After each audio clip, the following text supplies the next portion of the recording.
যদি আপোনালোকে private job বিচাৰি আছে তো তেনেহ'লে এতিয়া আপোনালোকৰ বাবে এটি খুব ভাল খবৰ যদি আপোনালোকে আনৰ সহায় নোলোৱাকৈ বা আপোনালোকৰ কোনো ধৰণৰ কনচালটেঞ্চি হেল্প নোলোৱাকৈ আপোনালোকে নিজেই জব বিচাৰি পাব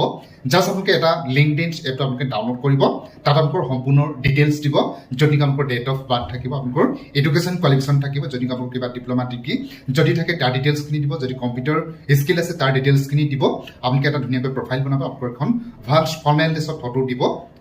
ফটো দিয়াৰ পিছত আপোনালোকে যেতিয়া প্ৰফাইলটো ক্ৰিয়েট কৰা সম্পূৰ্ণ হ'ব তাৰপিছত আপোনালোকে চাৰ্চ কৰিব পাৰিব আপোনালোকে কেনেধৰণৰ জব বিচাৰি আছে আপোনালোকৰ যিটো প্ৰফাইল বনাইছে ছাপোজ আপুনি এজ এ ইঞ্জিনিয়াৰ ছাপোজ আপুনি as a just 12 graduate pass বা 12 পাছ ষ্টুডেণ্ট তো একৰ্ডিং টু পোষ্টৰ যিটো পোষ্টৰ বাবে আপোনালোকে প্ৰফাইল বনাইছে সেই প্ৰফাইলটো হিচাপে আপোনালোকৰ বাবে জব এড আহি থাকিব যদি আপোনালোকে ইজিলি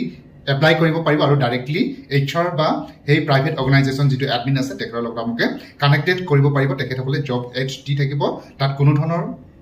লাইক কনচালটেঞ্চি বা ফ্ৰড নহয় সম্পূৰ্ণ ৰিয়েল হয় গতিকে আপোনালোকে যদিহে বিচাৰিছে আনৰ হেল্প নোলোৱাকৈ এটা জব বিচাৰিছে তেন্তে এতিয়া এপছটো ডাউনলোড কৰি লওক আৰু আপোনালোক নিজৰ প্ৰফাইলটো ক্ৰিয়েট কৰি লওক